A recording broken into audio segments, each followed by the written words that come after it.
Okay, I'm so excited for this painting. Here I'm mixing my pouring medium. This is American Floetrol, and I'm going to mix it with GAC 800. This helps reduce cracking and crazing as the paint dries, so it gets a smooth finish, and I'm shaking it.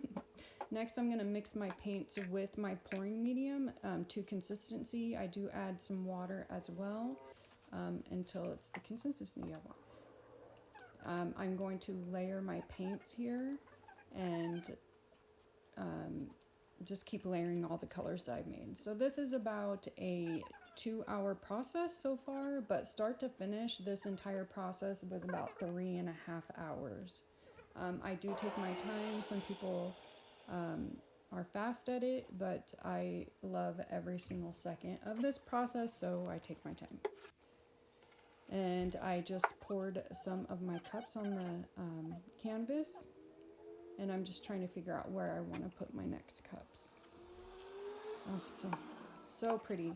And if you don't think that this is satisfying, I will question if you are human or not, because this is literally the most satisfying thing ever.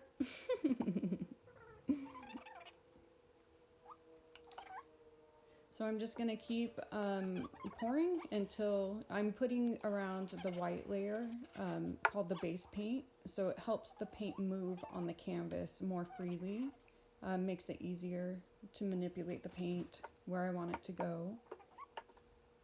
And so I'm just taking my time, seeing where I want to put things, letting the paint settle. And then I'm torching for air bubbles. And also makes what's called cells in the painting. Sometimes I love it, sometimes I don't. But this particular painting, I wanted really bright colors, so the cells were much welcome. Oh, that's so satisfying. Also, it's very weird to hear my voice in these videos, and I'm sorry if I sound boring. It's because I'm fighting a pandemic cold, and that is a cold during a pandemic. I'm such a nerd. Oh, so satisfying. I just can't. I love it so much. I'm obsessed with this technique.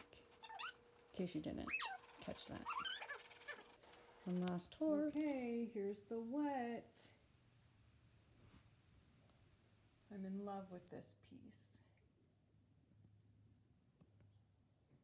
Ooh, doggy, it's so pretty.